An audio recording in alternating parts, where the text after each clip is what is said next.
Hi friends, இன்றைக்கி நம்ம ஒரு டேஸ்டியான ஸ்நாக் ஐட்டம் தான் பார்க்க போகிறோம். ஸோ அதுக்கு தேவையான இன்க்ரீடியன்ட் பார்த்திங்கன்னா இவ்வளோதாங்க. ஃபஸ்ட்டு குக்கரில் வந்து ஒரு உருளைக்கிழங்க 2ஆக கட் பண்ணி, நான் 3ஆக கட் பண்ணியிருக்க பெரிய உருளைக்கிழங்குன்றதுனால கட் பண்ணி கொஞ்சமாக தண்ணி சேர்த்துக்கோங்க. அதுக்கு வேகிறதுக்கு தேவையான அளவு உப்பு சேர்த்துக்கோங்க. இப்போது எல்லாமே மிக்ஸ் பண்ணிவிட்டு ஒரு குக்கர் போட்டு மூடி போட்டு 3 விசில் விட்டுருங்க.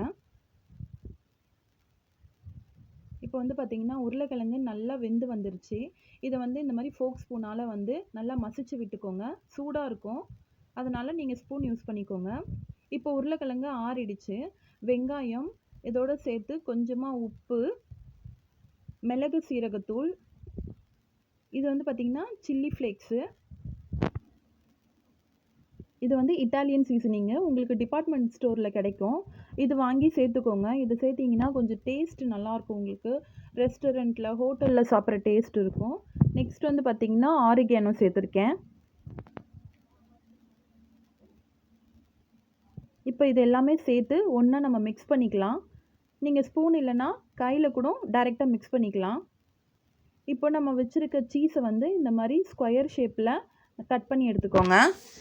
கொஞ்சமாக கார்ன்ஃப்ளாரு, அது வந்து கொஞ்சமாக தண்ணி ஊற்றி நீங்கள் மிக்ஸ் பண்ணி வச்சுக்கோங்க.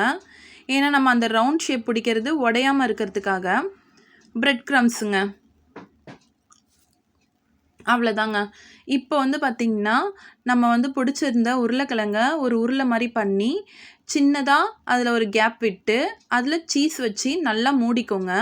நல்லா லட்டு மாதிரி பிடிச்சி வச்சு பார்த்திங்களா. இப்போ வந்து அந்த கார்ன்ஃப்ளவர் மாவில் இதை உருட்டிட்டு பிரெட் க்ரம்ஸை மேலே தூவி பரட்டி எடுத்துக்கோங்க. இப்போ வந்து பார்த்திங்கன்னா இதுதான் சீஸ் பால்ஸு. இப்போ ரெடி ஆகிடுச்சு. இது நம்ம எண்ணெயில் பொரிக்கலாம்.